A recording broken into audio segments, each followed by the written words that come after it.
That's what we usually look like when we're in a room together. I'm longing for those days, but really glad you're all with us.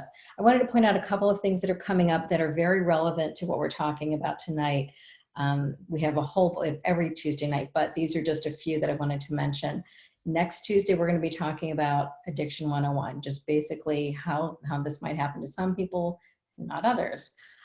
In 2 weeks, I'm super excited to be bringing Ben Court with us, all the way from Colorado via Zoom. So he didn't have to even get on a plane, but he's been with us before. We absolutely loved his presentation. He is a marijuana policy expert from Colorado, and he's just amazing. So he'll be with us in 2 weeks. And then skipping ahead to June 16th, I'll talk a little bit briefly tonight about vaping, both nicotine and marijuana, but we're going to have Dave Fialco with us on June 16th. He's with the Council of Southeast Pennsylvania. He's a wonderful presenter and very knowledgeable guy. So those can all be found right there where you see our website, conversation.zone/online. And lots more are listed there, but those are just a few I wanted to mention. Okay, so, thank you. Big thank you to the Montgomery County Office of Drug and Alcohol. They have helped to fund these programs, so we're really grateful to them. We are a nonprofit and we rely on support from individuals, organizations, foundations, and so on. So big thank you to Montgomery County. And I did mention Jill, you'll be hearing from her in just a moment. Okay, so if you've ever been to any of our programs, I show this slide, these two slides an awful lot, but they're so important. It really is everything. If we begin to use a substance before we're 18, we have a 1 in 4 chance of becoming addicted or developing a substance use problem. If we wait until we're over the age of 21, we have a 1 in 25 chance of becoming addicted. So this is everything. This is absolutely huge. This is why we want to delay the onset of use, and this is what it's all about. The developing brain, right? All of our brains develop the same way, pretty much from the back of our heads. The brain starts developing first back here and then all the way to the front. So physical coordination comes first. That's the part of the brain that allows us to have, motor skills, walking, running, playing, all those kinds of things. And then the emotional part of the brain comes next, and certainly that's very early on. Feelings are present certainly throughout our lives, but then comes along motivation, and this is really key for teens, for preteens and teens, because we want our kids to be motivated. We want them to be motivated to learn, to try new things. This is why we're so much more capable of learning a foreign language or a musical instrument or a sport or some other kind of special skill, because we have that big drive in our brains. The other side of the coin, though, is that does put us at risk for taking risks, because we want to learn more, we want to try new things. It kind of interferes with our impulse control sometimes. So we like to say that the brakes on our little brain cars are working the accelerator is working really well. What's not working so well are the brakes. That's the prefrontal cortex. That's the last part of the brain to fully develop. That is where we have executive function. This is where we make all these really big decisions about maybe this is a good idea or a bad idea. That is not fully developed until we're 25 years old. So that's a tremendous impact on our potential for having problems. And I like to think of our brains as wet cement. Anything that happens from 0 to 25 is going to imprint. There's an expression that I've heard scientists use, that what fires together wires together in the brain. So those things that are activated early on that give us pleasure, that we remember, really stick with us. So when our kids try a substance for the first time, and if they have the conditions I'm going to talk about in a moment, they may be very vulnerable to a substance use disorder. So what are some of the things that happen that make some of us vulnerable and others not so much? It all starts with genetics. This can be a huge contributor to what makes us vulnerable to substance use disorder or any other kind of behavioral addictions. Psychosocial, emotional, such as a mental health diagnosis, depression, anxiety, learning challenges, ADHD, and so on. Also, trauma can have a huge part in this. And finally, the environment is a really big piece of this too. So what is the access to substances, whether it's through friends, family, neighborhood, school, and so on. But all of these things are exacerbated by the age of the onset of use. So again, the earlier we start, the greater our chances are of having problems. We consume a lot of alcohol in this country. Binge drinking is a huge problem still for young kids. I don't want to say it's a huge problem, actually. Binge drinking is coming down, but it's still where they're consuming the alcohol. So it's not like they're, moderate drinkers. They're drinking, and that's a lot of alcohol if you think about how much is consumed in this country, that 11% is consumed underage. So family, when our kids learn about the risks of substance use from their parents, they are 50% less likely to misuse substances. We are their number one messenger. There's just no doubt about it. We think that their peers have a big influence. They certainly do, but we are their role models. They watch us. They do listen to us. It may not always seem like it, but they really do. So when we are knowledgeable about this, like all of you who are with us, gaining knowledge, hopefully, we'll have an opportunity to understand this, circumvent it early on.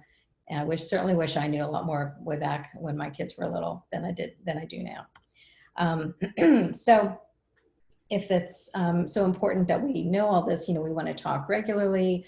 We have some really great guides on our site for how to have these difficult conversations. But I also want to talk about, the messaging that we give as parents. So clearly, if we're over 21 and we don't have a problem with alcohol, like we're able to drink in moderation, it hasn't made our lives unmanageable, absolutely no problem with having a drink here and there, not driving, but having a drink. But I want us to think about, again, being the number one messenger in our kids' lives, what are the messages that we're giving? Do we talk about, oh, I've had such a rough day, I really need this? So just to be thoughtful about that. And even socializing, if you can remember back when we had friends come over to our homes, the first thing we say sometimes might be, can I get you a drink? If the kids are around, we probably want to change that dialogue a little bit. And we have everyone or so much of society really glorifying alcohol. We don't necessarily need to do that in our home. And, here we are in isolation, not socializing. And I'm sure you've seen a lot of these. There's a lot of great creativity out there right now. So people are coming up with really clever ways to joke about alcohol consumption. They're funny, but I just, again, want to point out, if our kids are on social media, they're seeing this. And we have heard in these programs that we're doing every Tuesday night, some parents are telling us, my kid is just looking for an excuse to pick up, whether they were somebody who was addicted to drugs and alcohol and stopped, and they're saying, this is too hard, I need to go back to that coping mechanism. Or if they're just, if they're younger and they're experimenting, this certainly kind of maybe gives them a little bit of carte blanche to go ahead and try some of these things. So, just again, want to be mindful about this. Permissiveness seems in some ways like it might be helpful. And I know that lots of parents have said to me, like, well, wouldn't it be better if they try it with us and when we can keep an eye on them? Unfortunately, that is just, there's so much research that tells us that's not effective at all. In fact, it kind of works counter to that. Basically, what they're hearing from us, they don't necessarily hear all the caveats that you only do it at home, you only do it with us. It basically is giving them the message that we're okay with it. So really want to encourage people to understand that, again, that wet cement, we don't want to be the person who introduces the substance to our kids. So again, lots of things I wish a lot of us knew a lot earlier in our lives with our children. So the University of Michigan every year partners with the National Institute on Drug Abuse to survey students in grades 8, 10, and 12, I believe. I don't know that they do 6th grade.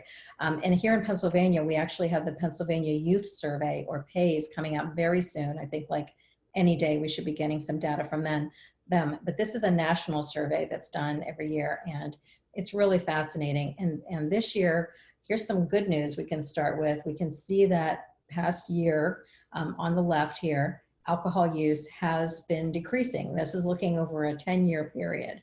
So you can see that it's been dropping, particularly binge drinking is lower. So kids are seeing that they're seeing that there is risk involved with this. So we know that when kids' perception of harm is goes up, so they hear the message that this is probably bad for us, then the use goes down. So that's good news. Also good news that opioid use among our young people, 8th, 10th, and 12th graders, this is past year misuse. That is to say, there are cases when someone is prescribed an opioid, whether it's for post-operative acute pain or oral surgery or something like that. We now know that oral surgery is absolutely not indicative of using an opioid. But we do see that that's, you know, when you look in 2009, this spike for Vicodin, this is when the prescribing was really out of control. Does not necessarily mean all these kids were prescribed Vicodin. This means they got their hands on Vicodin. So could have been in the medicine cabinet, could have been from a friend or someone like that. But this is very good news. This is coming down. Obviously, we want to get it to 0, but we're on our way. Even Adderall use. So Adderall is prescribed for ADHD, but some folks do use it to, you know, which they're not supposed to, but they use it thinking that it's going to help them focus and perform better on tests and so forth. So they get it illicitly or from friends or family or whoever, but that use is dropping in 10th and 12th graders at least. And again, this is looking at just those 2 grades, or those 3 grades, excuse me. So here's what's concerning. This is really interesting. So if you can see on the part on the left where we see cigarettes, meaning traditional tobacco cigarettes, and Juuls or vaping, you know, vaping nicotine in particular. So whether we're using nicotine through a traditional tobacco cigarette or an e-cigarette or a vape pen or a Juul, you can see that traditional cigarettes are still relatively low. I mean, they really have come down over the years. And you look over to the right, you can see that from 2009 to today, in those last 10 years, that's traditional tobacco cigarette smoking in the past decade. I mean, that's really a huge decline. All the messaging has worked, but look what's happening with vaping devices. It's really just, unfortunately, really increasing. And so if you break it down and look at the nicotine vaping on the right, this is a new chart on the right. So you can see just in the past 2 years, this spike. And this is really interesting because from 2017 to 2018, that was the largest increase in any substance that this survey had ever tracked. And then this past year was the 2nd largest increase, but that was not for vaping, that was for THC. So here down in the orange at the bottom, you can see that 2018 to 19 is the 2nd largest increase in a 1-year tracking in this 45-year survey. So and I don't know why in 2018 they didn't find out about daily THC vaping on the left here. Because they don't have that data. They only have what was taking place in 2019 for daily THC vaping. The piece on the right is showing past month use of THC in vaping. And I'm going to explain exactly what THC is in just a moment. And here is what teens say about why they vape. They want to experiment, they want to try it out, it tastes good. The flavors, of course, have been a huge problem. Some of that, thank God, is going away, but you can still get things online. And here are, you know, arguably the 5 most addictive substances that we know. And there's some debate depending on potency and so forth where these fall, but this is roughly accurate as far as the 5 most. And you can see that nicotine is definitely up there. So we really do not want to get our kids addicted to that substance so early on in their lives. And this is what you have to do to get these products online. Just hit a button that says, yes, I am over 18 or 21, depending on which state I live in. So really be cautious about gift cards and so forth when our kids are able to order things online without our knowledge. You know, this is basically how we know that they're getting their hands on them. Juul is a product that you've all heard about, I'm sure. Really high potency nicotine in there. They have these salts that really make the nicotine a much stronger hit. And they look like all sorts of things. I'm not going to spend a lot of time on this because, as I said, we have Dave Fialco with us next month to talk about vaping. I hope you'll join us for that. But these are all the creative ways that our kids can and our adults can get their hands on these products. What's inside, a lot of things that are not good for our lungs. And certainly right now we don't want to be putting anything in our lungs other than clean, fresh air. And what's inside a vape pen could be nicotine, could be THC, could be CBD, and I'll talk about those again in a minute. Some kids are even telling us that they're vaping essential oils. I mean, again, none of this really belongs in our lungs. So CBD is cannabidiol. That will not get us high. That is just has potential for being medicinal. It may have some benefits for reducing anxiety and some other things, but it is not the part of the plant that gets us high. In fact, there are hundreds of chemicals in the plant. The one that does get us high is THC, or tetrahydrocannabinol. And this is the psychoactive ingredient, and the percentages of this have really changed over the years. So this is the last I'm going to say about this, I'm pretty sure. I just wanted to make this really clear. This is so important. When we talk about marijuana, cannabis, weed, whatever you want to call it, the levels in the 60s and 70s were incredibly low compared to where they are now. 1%, 3% in the 80s and 90s. Today, that plant, that bud, is the average is about 13%. So that's about the highest you can get it is 30%. So when we look at the concentrates, though, they have a much higher level. So up to 80, 85, even we've heard 90%. These are wax, dabs, butter, shatter. These are concentrates using a solvent like butane or similar chemicals to strip the plant of the THC, reduce it by cooking it down and getting these high concentrates, waxes and things like that. And this is what they look like sometimes. So it could be oil, butter, wax, all these kinds of products. So don't want to belabor that too much, but I think it's very important that we understand the distinction, what we have today. And just finally, because of this incredible change in our lives due to this coronavirus, we really need to understand the vulnerability of our lungs, of the oxygen in our bloodstream. So just to know that we are at heightened risk if we're using any of these kinds of vaping devices or any kind of smoking. I always like to mention, if we have any meds in the house that aren't needed, to please dispose of them properly. If they are needed, to please lock them up someplace safe, because they are an invitation to experimentation. So we really want to keep those out of harm's way. So I just want to finish my little piece of this by saying why this topic and why I'm involved with this, why this is important to me. This is my son, who this is taken a year ago. That's him and his girlfriend. That was on his 30th birthday. I just talked with him today and said, hey, I'm going to be showing a couple pictures of you. Want to check that out with you? And he was totally fine. So I have his okay. And I just wanted to show this because he's a happy guy in recovery. He celebrated 10 years of recovery in March. So I was in a pretty horrible place about 11 years ago, as you can imagine. But I also want to bring this picture to your attention. This is when my son was 14 years old.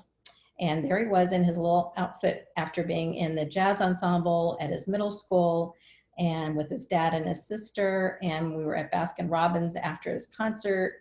And, you know, this was 1 year after he got high for the first time. I'd just like to point this out. 14 years old, first time he got high was 13. His dad and I figured it out when he was a senior in high school. That's the first time we had any clue. And we're not clueless parents in any other way, but in this way, we absolutely were completely blindsided. Daniel got sober when he was 21, and it was not an easy road. So I just like to point this out, because would anybody have guessed this about my kid back then? Absolutely not. And I thank him for his willingness to let me show him after his band concert. Oh, I just love this. This is a quote that I heard at a parent. I attend parent support groups all the time for the last 10 years, and you get some real wisdom. And this is one of my favorites. I heard a dad say this. I was playing my movie on my son's screen. And I'm sharing this with you because I think that acceptance is very hard for us as parents when we recognize that that sweet guy, that sweet girl that we raised and, you know, did our very best to instill really great values in them and all that, that they sometimes go down this road. If I didn't accept that my son was doing this, we would never gotten anywhere. And so I just want to encourage everybody to keep an open mind. Please don't panic. There are lots of resources. You're going to hear from 3 people who work with teens and young adults all the time. So we're very lucky to have them with us. And so I'm going to turn it over to Jill Adams now. So Jill, can you unmute and introduce yourself? Got it. Hi, I'm Jill Adams. This is interesting because I can't see people, and usually we're looking at a bunch of people in a room. So if I seem a little awkward, that's probably why, honestly. But a little bit about myself before we dive into this. I am a board member of Be a Part of the Conversation. I've been working with Kim for a few years now. And with Onward Behavioral Health, I'm an executive director and oversee a few offices, lots of programs, lots of amazing therapists. 2 of them are joining us tonight. So I started out working in criminal justice field. So I think if there's any questions about detention, I think, you know, just the criminal justice field in general, that's something that I might be able to shed some light on. So I'm going to dive into this. And usually, again, it's more interactive and I can kind of ask questions, but I'm just going to talk and hopefully make sense. So if we're unwilling to see our children fail, when are we unwilling for our children to learn? So a snowplow parent, we've talked about helicopter parents, and this parent is one that doesn't really allow their child to feel the failures, so they're paving that path for them in order for them to just have a smooth ride. So what we know about what our kids need, really what they need are to be able to feel failure. They need to be able to feel that stumble in order to learn and pick back up. You know, many of us have gotten to where we are in our lives by experiencing these setbacks, experiencing some of these failures. And if we have someone paving the way for us, then when we are faced with true failure or true difficulty, we don't know how to handle it. And that's something that we actually do see frequently. I think some of our clients come through and they if they are with a family who is used to paving this way for their child, that first D on their report card is detrimental, because they haven't felt any of the failures from, you know, prior to that. So that's kind of, I could just go on forever. So I'm going to stop myself if you want to go on to the next one. So what this woman has on her face, what I read is kind of anguish. Why aren't you listening to me? Do you hear me? Do you understand me? So we like to try and use an acronym called WAIT. Why am I talking? And Kim also uses this for why am I texting? So really trying to take a step back and pause before reacting or responding when there's something difficult with you or a child that you're faced with. So essentially, embracing the pause is something that we say on my team at work, and that goes for texting, emailing, something on social media. You know, even if you're seeing something with your child or your loved one's social media, and it's creating a reaction, you're getting some kind of visceral reaction, put it down for a minute, check in with yourself and prepare yourself to see something you may not like, and then reopen and look if you need to. So this can really go along with a lot of other different issues. So what we try to do is really create visuals with what we're talking about. So this right here is what we're looking at the progression of addiction. So here in bucket A, this is when somebody has really started to experiment with substances. You're not going to see really any significant changes in them or their behavior or anything really around them. They're able to maintain their daily living, but they are curious and they are experimenting. At this point, they're not going to really need any treatment or any intervention, but it is something to keep an eye on.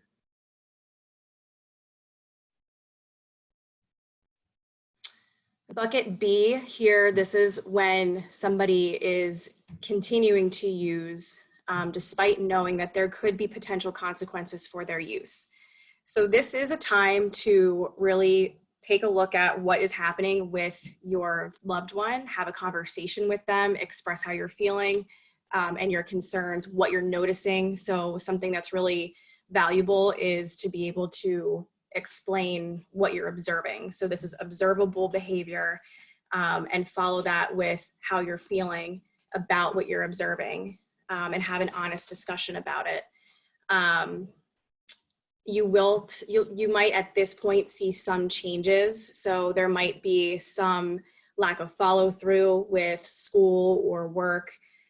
You might see an increase you would see an increase in their use at this point. And you're going to notice more impairment. Things are very off. You may not be able to put your finger on it at this point though. And lastly, this is where we're pretty open about needing to find good treatment for your loved one. So we've seen an increase in use. We've seen an increase in many things in this person's life sort of falling apart.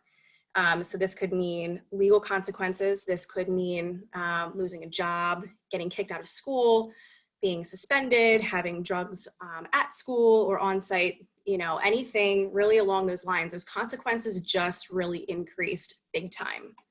And at this point, you may be trying to have those conversations and you're being shown the door every time. So this is a really, really important time to talk about seeking professional help. And when we discuss this in our programs, one of the things that we're very clear about is that you should be seeking professional help with somebody who understands substance use and addiction. And I would also say that if your loved one is an adolescent, somebody who really understands working with adolescents, because it is different than, working with an adult. The developmentally, they're very different, and in their lives, there are many different, obviously you're in different stages of your life. So you need to be able to find someone who understands where this adolescent is and understands their brain development, and some of the things that they are experiencing as a teenager.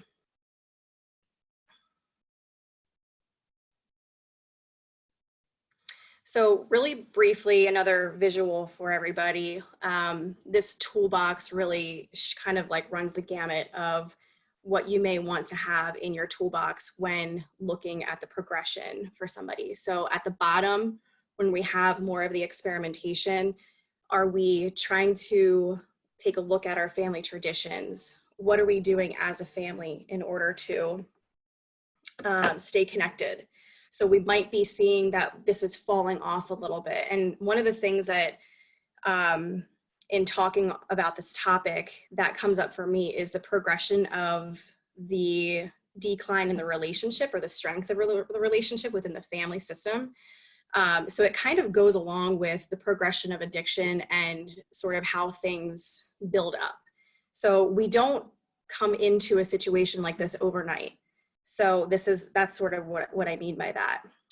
So then as you kind of move up the progression here, we're looking at, okay, so am I modeling healthy behaviors? And Kim touched on that before. It's super important that our kids are seeing us in a positive light, but also as real humans. reflecting and listening, emotional validation, the oxygen mask. So briefly, I'm sure many people have heard that. If you're on an airplane, you're always asked to make sure that you put the mask on yourself first before you put it on somebody else. You have to be able to breathe before you help somebody else breathe. And it's the same thing here. And we'll get into this a little bit later. But really, as the parent, being able to make sure that you're ready and you're prepared as much as you can be to have difficult discussions and dive into these difficult situations.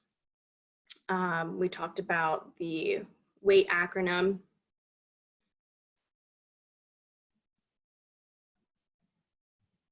It's okay, we can move on. I am so sorry. I'm sorry, I'm trying to get it back. She's like, get moving, Jill. It's okay. So yeah, I mean, the last thing here is obviously as you hit the top of that toolbox, seek professional support and help for your loved one. That's it. Show that movie. Okay.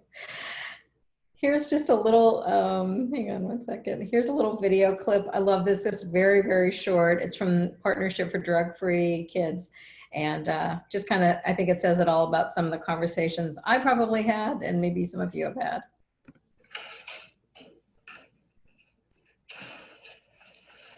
Awkward confrontational accusation. Automatic denial. Skeptical response. Phony excuse you'll see right through. Angry, irrational statement I'll regret later. Fake emotional whimper. Desperate, confused, empty threat. To have a more productive conversation with your child, if you suspect they're using drugs, visit the partnership at drugfree.org. Oh, no, we've seen that. Okay. So, and the Partnership for Drug-Free Kids is actually an awesome website, and we have a few of their pages set up on our page as well to link you to them because they have such good resources. But I'm going to stop sharing my screen now. And Jill, do you want to turn it over to who's going to go next? Who wants to? Or do you want to talk a little bit more about what you're seeing with your clients before we move on to Julie and Karina? I think, I have some notes here that I took as we were talking, and, obviously conversations that we had leading up to this. And I want to let Karina and Julie really talk about the trends that we've been seeing with the kids. It is very consistent, pretty much across the board throughout all of our programs with adolescents. So I think that what I want to talk about either now or later, it doesn't really matter, Kim, is looking at windows of opportunity for communication, checking in with yourself as the parent. So I don't know if right now is the best time to do that, or if we want to move on and talk about what we're seeing. Why don't we talk about what you're seeing and kind of then start looking at the questions we have coming in. Okay, then I'm going to mute myself. Julie, do you want to talk a little bit about some of the trends that we're seeing right now? Yeah, sure. So I'll introduce myself real quick. I am Julie Belling. I am a licensed social worker. I am an adolescent clinician. So I work with Onward Behavioral Health, and I work with Rehab After School and the Light program. And what I would say in terms of some trends I've been noticing, especially like with substance use, are kids feeling really isolated right now. I mean, we're looking at the times of COVID-19, and as we know, isolation, boredom, things that we're actually like all dealing with during this, time of quarantine are really big triggers for kids that are dealing with substance abuse issues. So in my programs, I feel like that is something that is coming up a lot, trying to identify some social supports, trying to identify some boundaries that need to be set in place, as well as other meaningful activities that we can find while we're in quarantine, right? So these kids are going through a program and struggling a lot with trying to find meaningful activities and other supports that are more based in sobriety rather than their previous activities, which is a really important part of early relapse prevention.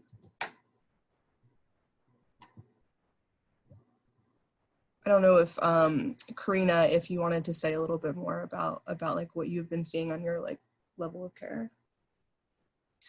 Yes, so I want to introduce myself as well. My name is Karina Bailey. I'm a licensed professional counselor.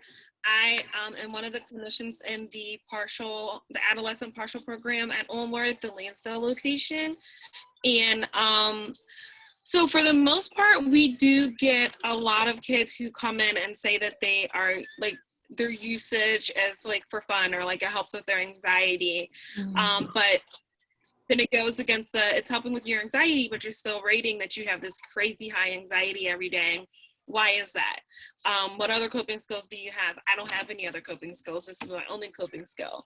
We currently just had a client deny treatment because they felt they had no other coping skill but marijuana, and you have to stay substance free in our program. And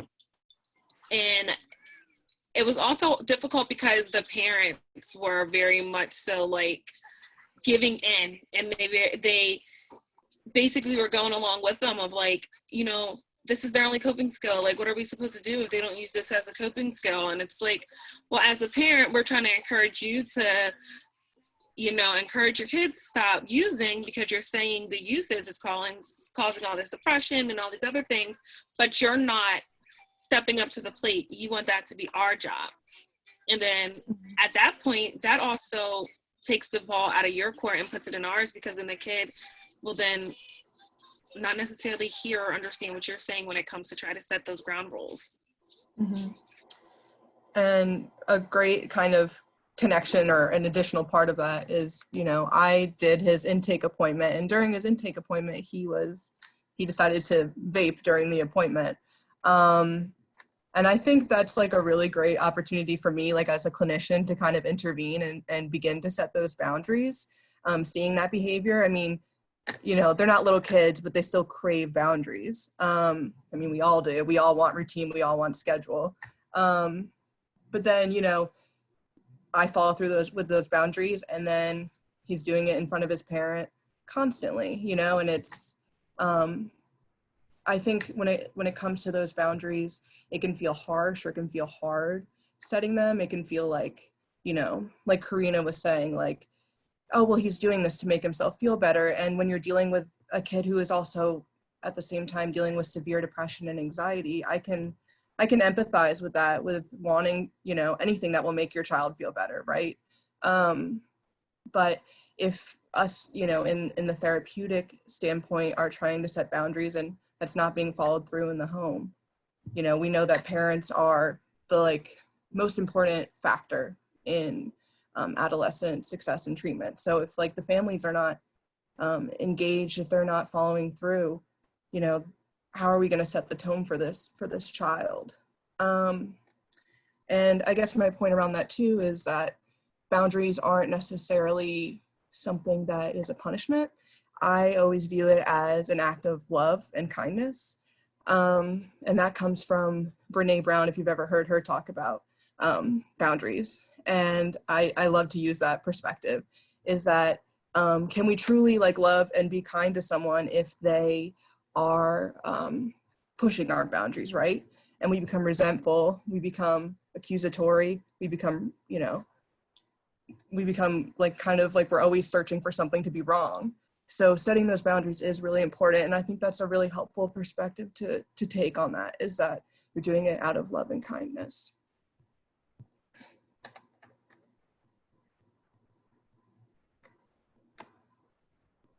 Yeah, I love that. That's a really great point. And I also love to remind people too that, you know, when Jill talked about just seeking treatment, that getting into that third bucket and knowing that it's time to, you know, have some professional help, just to remember, yeah, it's not punishment. That's not punishment. That is love. That is saying, this is outside my wheelhouse. As much as I love you and as much as I want the best for you, I don't know what the best is for you right now because it's beyond my capabilities. And just as if our child had any other malady that we couldn't understand, you know, some physicality, anything, we would certainly take them to a specialist who understood the worst case scenario and hopefully rule that out. So why would we not take them? And I certainly made that, I'll call it a mistake. You know, I wasn't ready to admit that my son had a drug problem. So I took him to the wrong kind of therapist. And, you know, not that she didn't know what she was doing. She just didn't know what it looked like when a 20-ish, I guess he was at the time, year old, was completely pulling the wool over her eyes, you know, because she just didn't have the background in substance use disorders. So we lost some time there that we could have been getting help. So, but that, I put that on us, not on the clinician. It was just the wrong fit. So why not, you know, let's not be afraid to make that connection with a professional. And to share that with our child, to say, like, you know what, I don't have all the answers. Maybe I'm overreacting. Why don't we go to the therapist and see what they say? You know, just at least to get them in the room to have those kind of conversations. I think Jill, you said, yeah. is that by the devil? Am I the only one hearing that? Let me hear you say something again. You know what? You might need to go out and come back in. Sometimes that helps. I don't know, there might be something off with your signal. You guys heard that too, right? Okay. Won't you? Okay, she'll be back. Okay, so, and I wanted to get to a couple of the questions that were asked also. Okay, so there's a question about someone who does have a substance use disorder, who ends up in a detention center. Jill, we're asking the question about that came in earlier about, you know, if one of our children ends up in a detention center or jail or something, like there's some kind of consequence like that. Does anyone have any feeling about whether or not that actually helps someone to move toward recovery?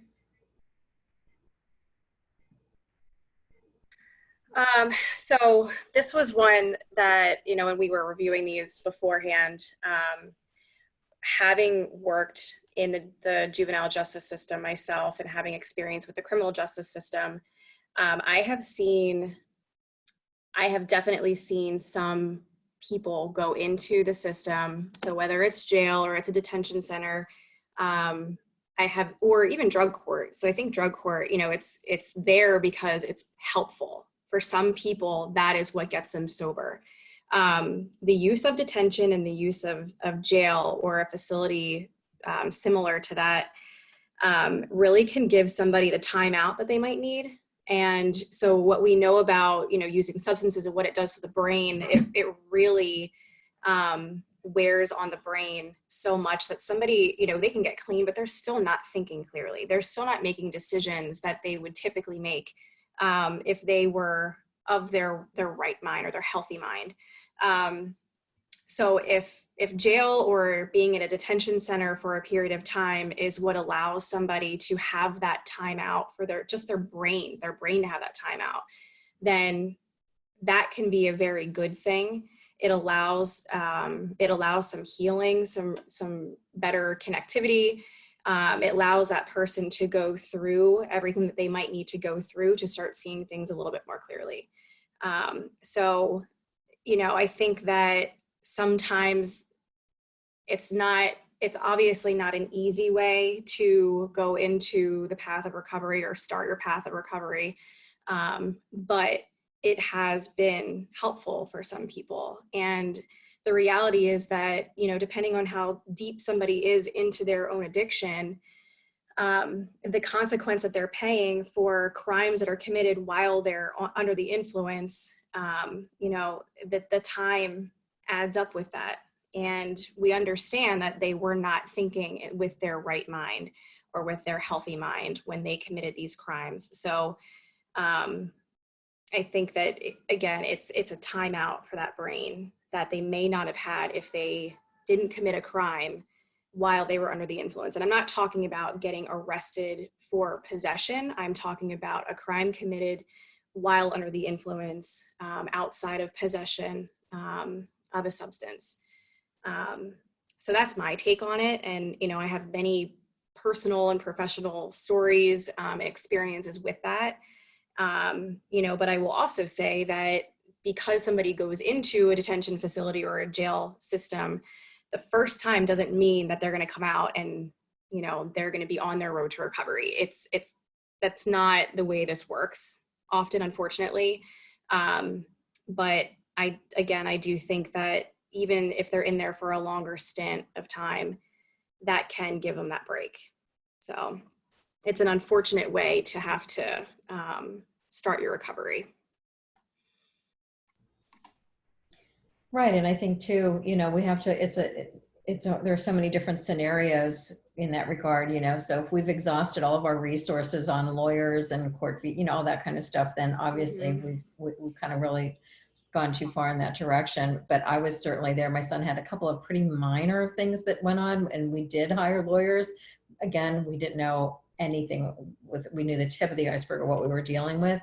I'll never know how things might have gone differently, but you know, there are natural consequences to this, unfortunately, and we can't always protect our kids as much as we want to, and we want them to have a clean record and all of that.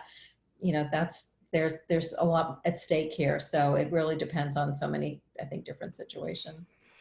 Yeah, and I think it's important to also have some faith that your loved one actually may be more resilient than you think, you know, in a situation like that. So if they do find themselves in the system, it may not be the life that you wanted for them. I don't think that anybody wants this life for their loved ones, but you know, I have seen some pretty miraculous stuff with, you know, people coming out of prison, out on parole, out on probation, and being able to really pick up and like put the hard work in and succeed at, you know, what their next steps are and remain sober. So, you know, human beings happen to be very, very resilient. And I think that that's something for everybody to keep in mind. And as a loved one, you're also very resilient.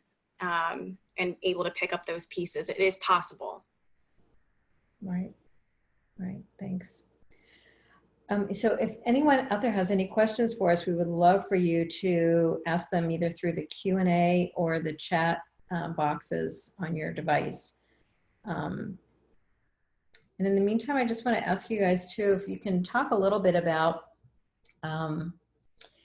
especially when we're talking about young people, adolescents, young adults, you know, with dual diagnosis, you know, what are you seeing? And I'm sure THC is kind of coming into this, but what are some of the things that you're seeing with everything that's happening with coronavirus? And, you know, just, are you seeing an increase in any particular substances or any particular kinds of mental health challenges? I'm guessing anxiety has got to be. Yeah, I would definitely say anxiety is one of the top concerns from everyone across the board. In terms of like trends with substances, THC definitely, I mean, you know, as we know that the vaping is just, it's so undetectable. You can't smell it, you know, you don't know when it's going on. So I know that that's like been a pretty high concern. Also, kids dipping into their parents' alcohol stashes, and the parents starting to pick up on it. I think that's like a really important thing to keep track of too, especially if you like know that your child struggles with substances, to get that at least like locked up or out of the house if possible. I've noticed that as quite the trend. And these kids don't really know what these different types of alcohol or how they're going to affect them. So, you know, I could think of an intake appointment of a girl drinking a whole bottle of wine and not knowing that that means because it tastes really good, you know, like it tasted good to her, sweet. So she didn't know what was going to happen and falling and hitting her head, you know. So, you know, being really careful about that and being mindful of what that might look like and the consequences.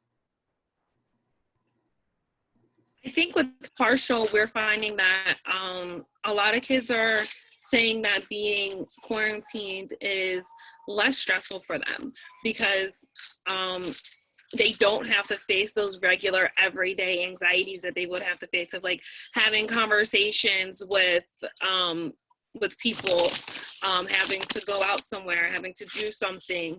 The expectations that maybe their parents had on them for them to socialize and engage is now removed. We are seeing that a lot of kids are like basically expressing like they're not experiencing these anxieties anymore. The depression, I would say, is kind of still the same in the partial end. I haven't seen really a decline in that. If anything, I have noticed like maybe a slight of an increase, just because the isolation for some people is just too much to handle. But I wouldn't say that I've seen like any crazy drastic increases for the depression. As far as like the using aspect of it, no one has actually, I won't say they actually admit to us all the time if they use, and it is harder doing it over the computer, because usually in program we do instant drug tests. And so then we do that. We can always track it with the client, work with the client to set a plan for them to stop using or to decrease their usage as much as possible. But now it's kind of more difficult, and we're really relying on their truth with us. And that's, in my personal opinion, a little harder to obtain over the computer working with teenagers. Yeah, and to respond to that, I've been encouraging families to buy drug tests at their, pharmacies and stuff, and trying to just keep kids accountable. I mean, that's my personal perspective on it, because I think these external motivators are, not the things that lead to long-term recovery, but I think they're really important for early recovery. So yeah, that's what I would say in response to that as well. We did get a question, someone from Springfield Township. They didn't say Montgomery County or Delaware County. I'm gonna maybe guess Montgomery County, and wondering what supports are available for elementary age children who have older siblings and or parents who struggle with substance use issues.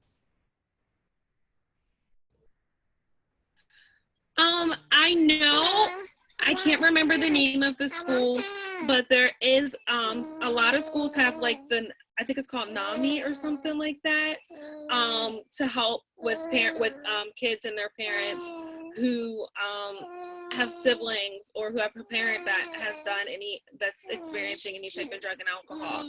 They hold groups throughout the school day. I think it's like once or twice a week. But I forget what school district it was, but I had a counselor that was telling me about it. So that's also a really good support for younger kids and also parents. You're a champ, Karina, for hanging in there with us.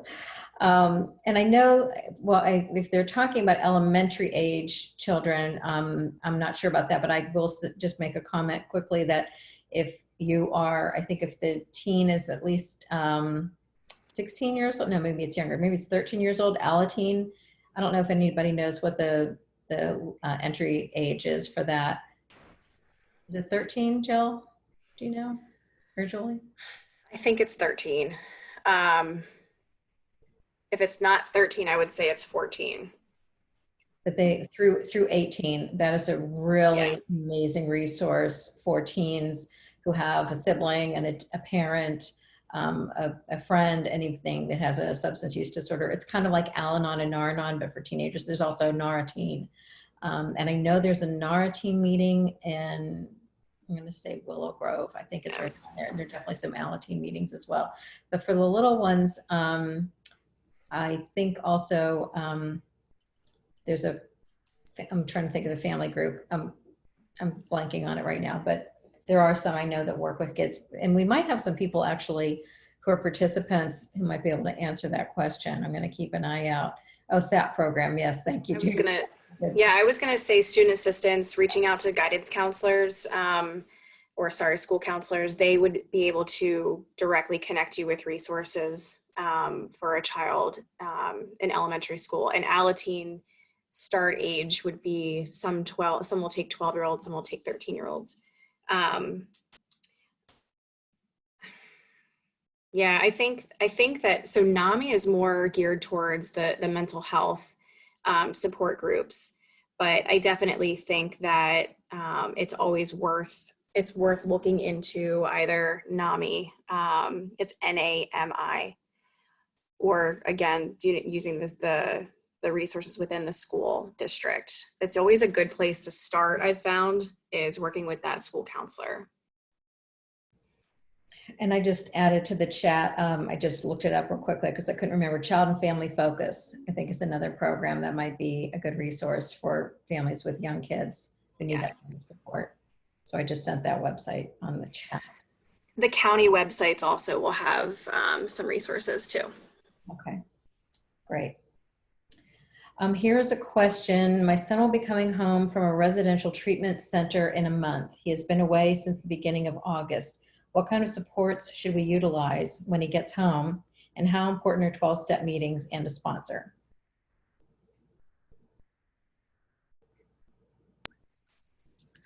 I think with coming home, I don't know if the residential treatment center will potentially get you set up with family-based services, but I think stepping down to some type of family-based service might be beneficial because you still get that therapy 3 times a week, and you can still, Child and Family Focus is one of the programs that Impartial we use a lot to get kids set up with family-based, because they're awesome, and they have everything ranging from people that are specialized in trauma to people that work with substance.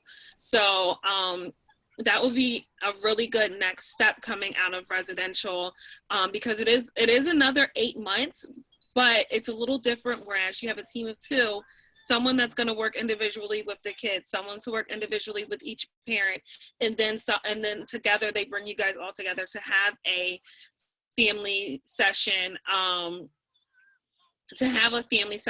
once a week. So there'll still be 3 sessions a week, just individually, and it still provides really intensive services, and they do everything from case management to helping everything else get set up.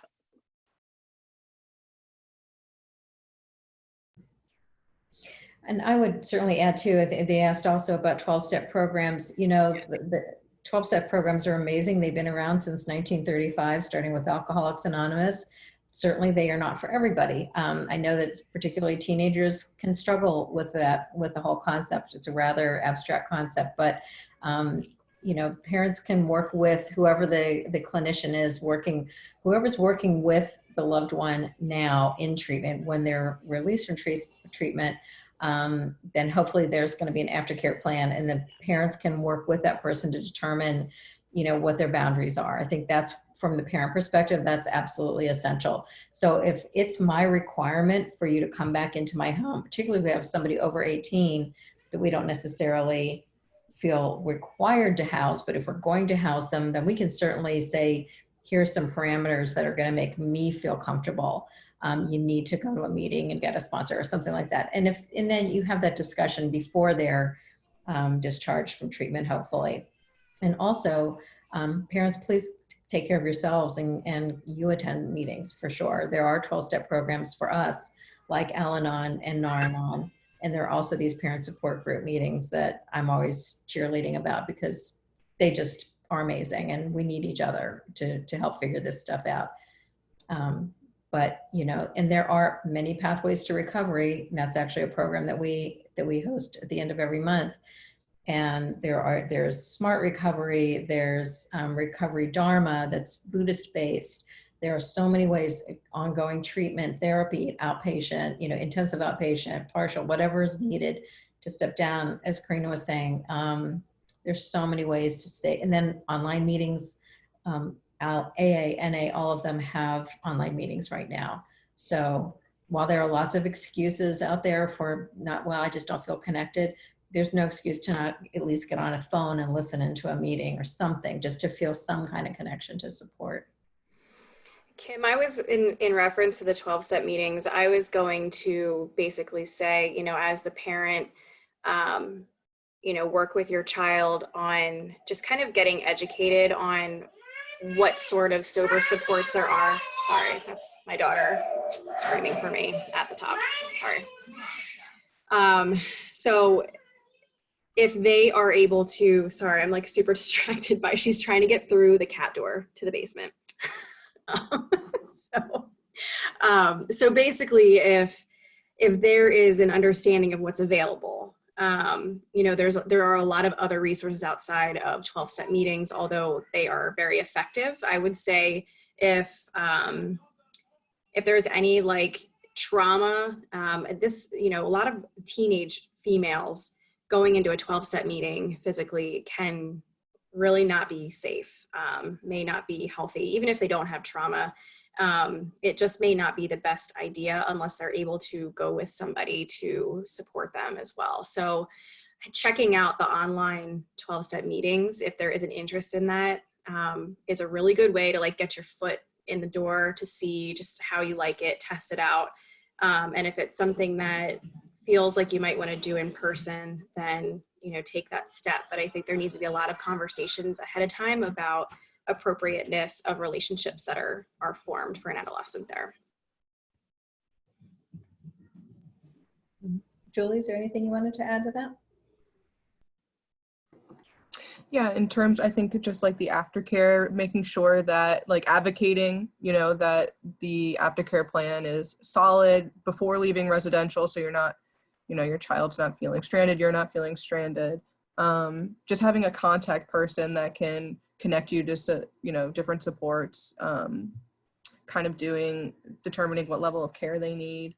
You know, I know, you know, not to plug too much, but I know like, you know, IOP is a great, like just support for kids coming out of residential because they're coming back from a very highly controlled, you know, scenario. And now they need to have the more consistent support in their, you know, day-to-day back at home. And I know, you know, being in quarantine will be kind of like a better transition as opposed to just being thrown out into the real world. But I just really do think it's important to have some sort of professional to develop those early relapse prevention skills while in environment, as opposed to that controlled environment. Yep. And someone had pointed out also, so here's a question. My daughter is 16, experienced unsafe behavior at NA and is reporting to police. You know, there's just absolutely no guarantee that any place is going to be safe for our kids, but I know that's a horrible thing to have happen. Unfortunately, if our kids are not getting help for themselves to stay in recovery, they're going to be vulnerable to so many other kinds of dangers too. So it's almost like a, you know, weighing what our options are is really tough. I know when we have young kids, but I'm really sorry to hear that. Yeah.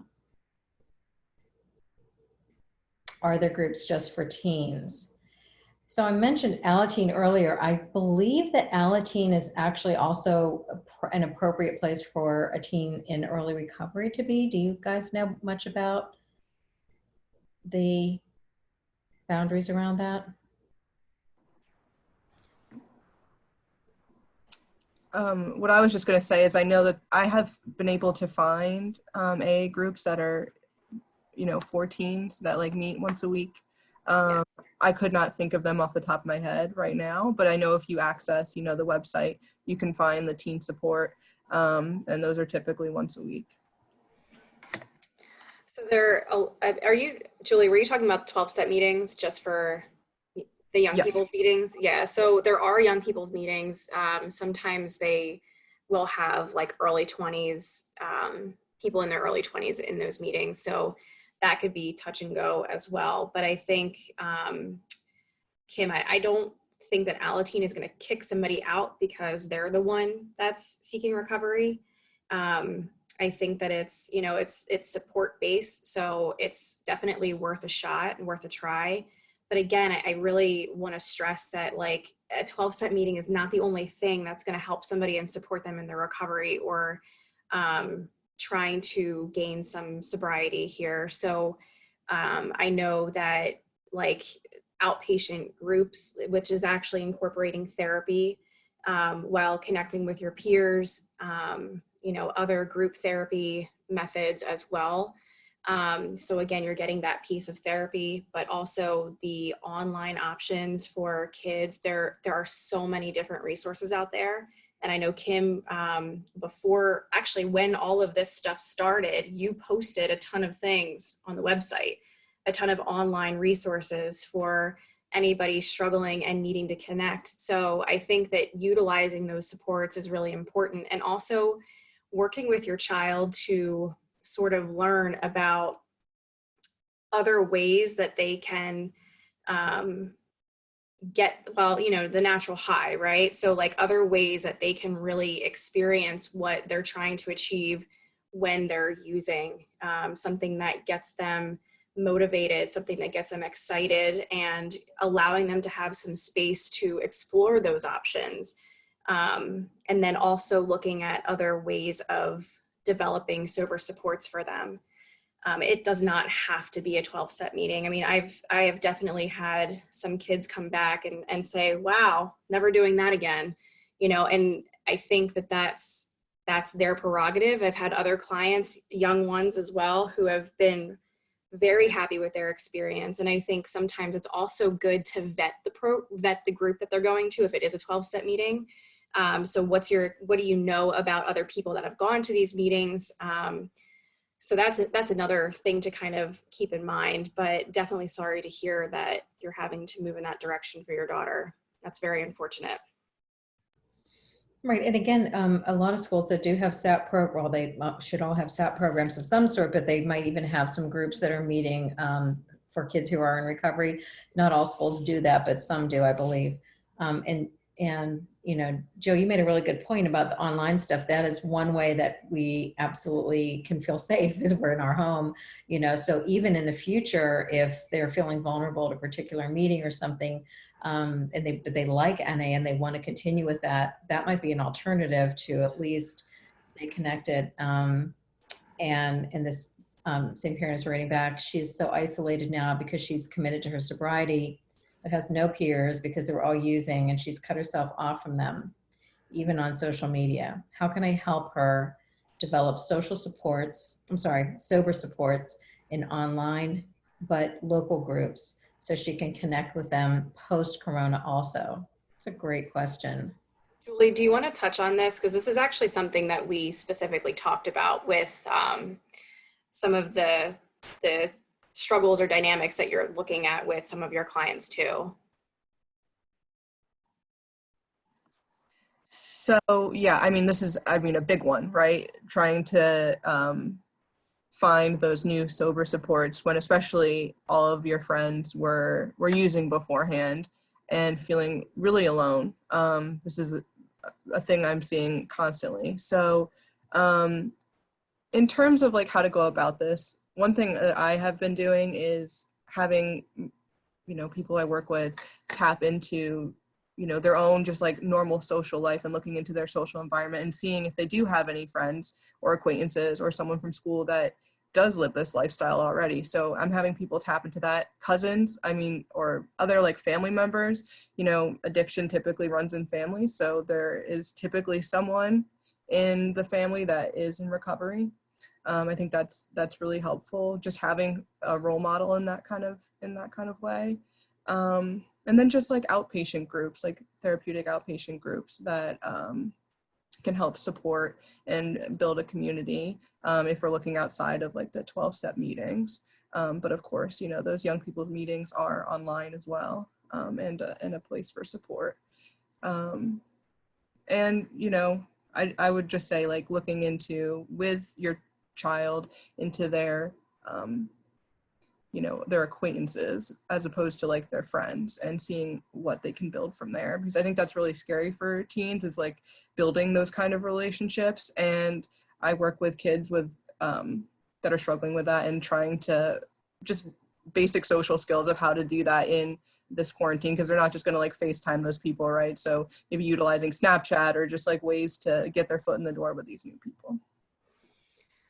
So I think to add to what Julie is talking about is, you know, when people, adolescents or adults, doesn't matter, when they start using and it's getting to the point where things around them are also changing. That includes friends. So maybe sitting with your child and examining, what friends were you friends with before that you kind of, pushed out because you started surrounding yourself with different people, engaging in different things that these old friends may not be interested in. And could you possibly reconnect with any of them and have an honest discussion about whether that's safe, whether that is going to be something that this other person might be open to, because you don't want to cause more harm by encouraging your child to connect with someone that's going to tell them, no, I don't want anything to do with you. It's an open discussion about, like, is this something that we might be able to look into?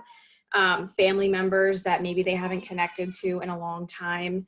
There are a lot of other platforms to try and engage with other people, but also, I don't know what your home situation is and who's in the home, but also connecting on a personal level with your child.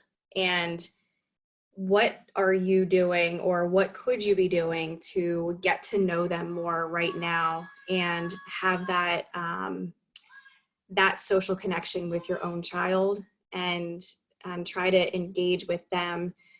Something that I know Caroline Finkel talked about during one of her conversations recently, or programs recently, was really, Kim and I connected about this, and, playing video games with the parent's child and your loved one.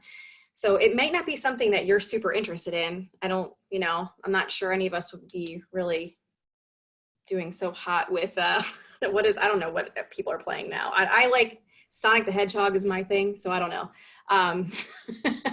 I have no idea, but could you sit down and play Sonic the Hedgehog with your kid or whatever? You're engaging in something that's like not super interesting to you, but you're connecting on a different level with your child right now. And I think I saw something about TikTok. She started TikToking about what it's like to be clean and sober. I really am very motivated and excited about it, but I really worry about what it might bring. Can you clarify what you're worried about? Because I think even like the TikToking is something that you might be able to join with her on. I mean, it could seem silly, but it might be something that you guys could join together on, and just have a little bit of fun. So those are some ideas, but digging into the old friends, family members. Let me see.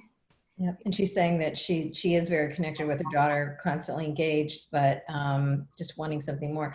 And I'm wondering too, if she is engaging in some online meetings, perhaps I'm not sure she has a sponsor yet, but if she has a sponsor or is thinking, or even a temporary sponsor, or just somebody who she feels kind of connected to on one of the online meetings, because if you attend regularly with any kind of regularity, you'll start to pick up some people you're sort of starting to feel a connection with.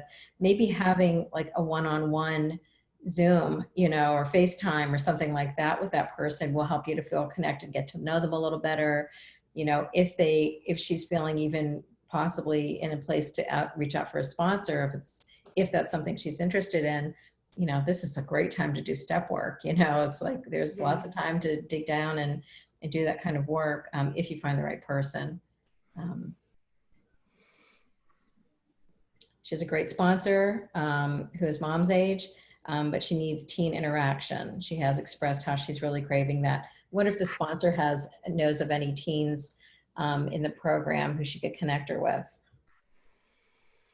So again, Kim, I think what I would highly suggest that, is getting connected with like a general outpatient group. And this is something where she could connect with her peers, and there is a therapeutic spin to it. So if she at any point is decomping or needs extra support, the therapist is there to really monitor that. And a lot of practices are doing therapy online remotely right now. So there are services absolutely available for that kind of thing.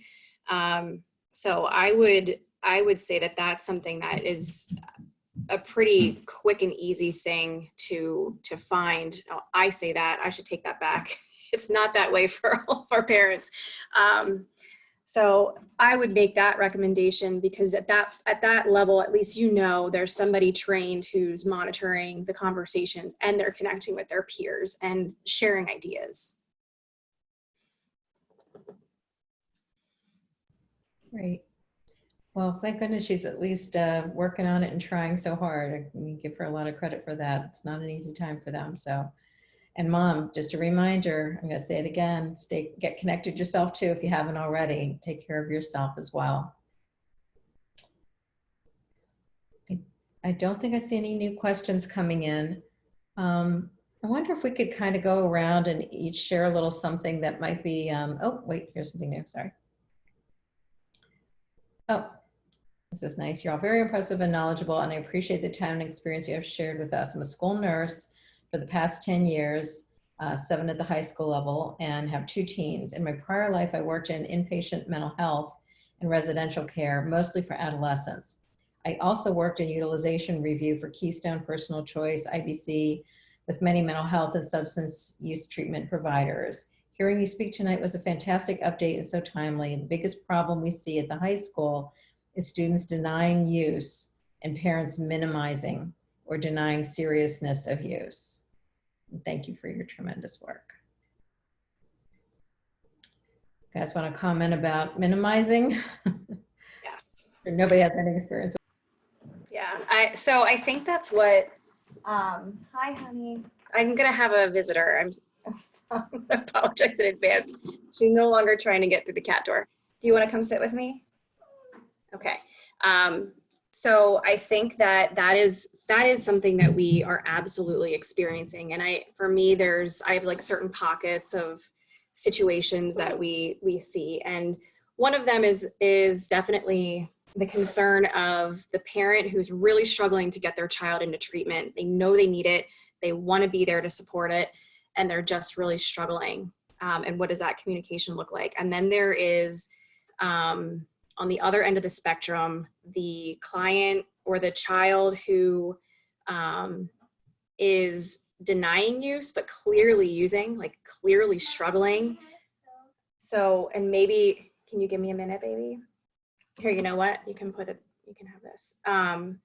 So the client is clearly struggling, and, you know, thank goodness the parent gets them to see a therapist. They get in the door, but then when that therapist is saying, listen, here's the mirror. This is what is really, really important for you and your family right now. And this is what I'm recommending. And these are the reasons why. Then what we face, and this is when we were talking about acceptance earlier, it's important to remember that this is with no judgment.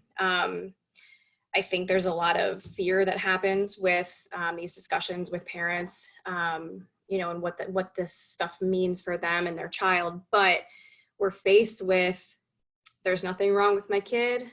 You don't know what you're talking about. We're going to go somewhere else. And usually you're looking for an answer that feels better to you, because it's not as scary, or a recommendation that doesn't seem as scary or harder to maybe accomplish. So we absolutely are facing the overly permissive parent, or the uneducated parent and child. And the interesting thing is that the kids are super, super crafty when it comes to trying to get their parents on board with their own mission.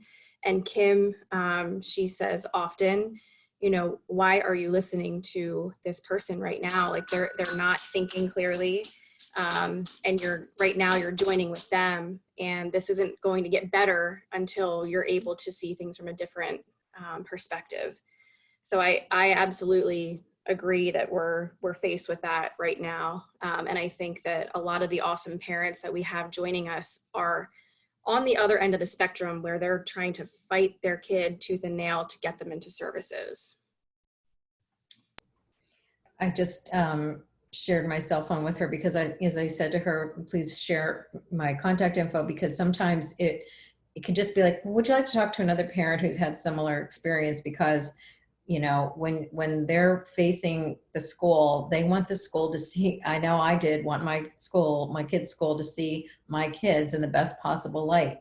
I want them to write their letter of recommendation for college. I don't want them to be thinking that they have a drug or alcohol problem, you know. So I love teachers. I know so many of them who struggle, you know, they build this nice rapport with the kids, and then that sometimes, you know, parents are just not, you know, there yet. They're not there yet. So, but if they can talk to a parent who can start talking about what the early signs were, you know, there's a lot less fear of being judged or us judging their kid or anything like that. So, yeah, anyway, I just thought I'd offer that. Oh, Go ahead. Oh, I was gonna say, so along with like finding parental, like other parents who to relate to, Child and Family Focus has a program called Hi-Fi. And through that program, they set the family up with another adult who has experienced something similar or very similar to what that parent has experienced. And I had one, like years ago, I had a family set up with it, and I got an email from that parent a little later, and she said that it was really, really great, and she just really enjoyed being able to have like an unbiased person that also understood some of the emotions and some of the fears that she had, outside of like just being able to talk like her normal supports, like her friends and family and stuff like that, just having someone who truly understood. So Hi-Fi is also another program that could really be beneficial for parents who just are looking for that support. Thank you, Karina. My son will be coming home from a residential treatment. This is going to be our last question because it's almost 8:30. He'll be coming home from residential in a month. He's been away since the beginning of August. Oh, we already asked this. Sorry, so sorry. Oh, there it is. Could you repeat the name of the question, Karina? I had the wrong question. Oh, the name of the program is Hi-Fi. I can find the link and post it in a second. And I can add it to our website. So on that page, conversation.zone/parents, it's going to have anything I made little notes about that we talked about. I'm going to try to list all those resources so that that follow-up page will have that information. Okay. Great. And I think that's all we have. So, hey, I really want to thank all of you so much for being here. I know that it's obviously a difficult time, especially with little ones in the house. So I really am grateful to all of you. And I know you work so tirelessly during the day. So nice of you to be with us. And I think that we have covered everything. Yep. All right, great. So thanks again, everyone. And please, again, follow up for our attendees with the Q&A, and really appreciate you all being with us. Take good care, everyone. Have a good night.